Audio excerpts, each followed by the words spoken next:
बात सुनो, मैं खतरे इतना था अंदर पुलवामा पर अंदर के, इसलिए मेरी बात सुनो, कोई माइकल या पुलवामा क्यों अटैक क्यों कर कुछ लोग ये हमारा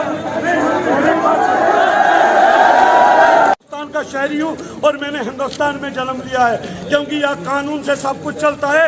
यहाँ मुल्ला उमर की सरकार नहीं चलेगी। यहाँ मतलब ये कानून जो यहाँ कानून का उल्लंघन करेगा, चाहे वो डीसी हो, चाहे वो यहाँ का एसएसपी हो, चाहे यहाँ का गवर्नर हो, उसकी जगह यहाँ नहीं होगी, उसकी जगह जम्मू कश्मीर से बाहर होगी, हिंदुस्तान। ये मेरा आपसे कहना है।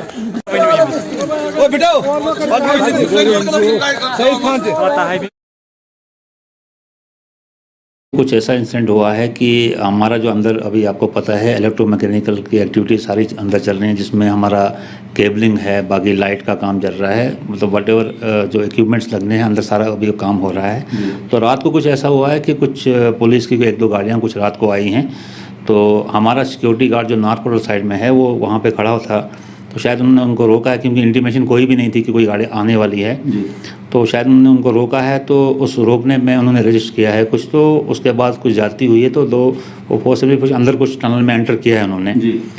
तो जब अंदर आए हैं तो अंदर भी कुछ वर्कर जो ऑलरेडी काम कर रहे थे शिफ्ट वाइज जो काम करते हैं, जो उन्होंने भी उसको पूछा होगा कि गाड़ी कहाँ से आई, क्या आई। तो जो पुलिस वाले जो अंदर एंटर किए थे उन्होंने उनके साथ ज़बरदस्ती की है। उनके साथ कोई जख्मी भी है। हाँ, उनके साथ कुछ सुनने में यही आया है कि मतलब उनके साथ कुछ ज़्यादती हुई है पुलिस की तरफ से।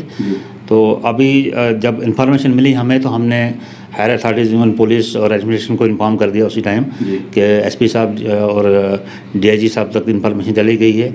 उन्होंने एश्योरेंस दी है कि जो भी इसमें जो कार्रवाई करनी होगी वो अपनी तरफ से पूरी इसमें जो है ताउन देंगे, और जो भी लीगली उनको जो करना होगा, they are on the track and it will be done.